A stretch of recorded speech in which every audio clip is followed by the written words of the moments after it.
नमस्कार. इझी बेकमध्ये सर्वांचं स्वागत आहे. आज आपण बघणार आहोत थंडीसाठी किंवा जर सर्दी झाली असेल तर चहामध्ये आपण मसाला कसा टाकून आपली सर्दी घालवू शकतो, असा मसाला कसा बनवायचा ते बघणार आहोत. खूप सोपा आहे, तुम्ही बनवा आणि हे स्टोअर करूनही ठेवू शकता. तर सगळ्यात आधी एका पॅनमध्ये थोडीशी दालचिनी, मिरे, लवंग, त्यानंतर सुंठ हे सगळं घ्यायचं आहे आणि मस्तपैकी असं भाजायचं आहे.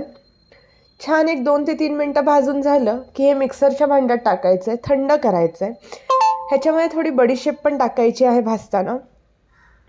आणि मिक्सरच्या भांड्यामध्ये आपली जी वाळलेली तुळस असते ती टाकायची आहे. तुळशीचे पानं किंवा तुळशीच्या ज्या आपण बिया म्हणतो त्या टाकायच्या आहेत आणि हे मस्तपैकी मिक्सरमधून फिरवून घ्यायचं आहे आणि आपला मसाला रेडी झाला आहे.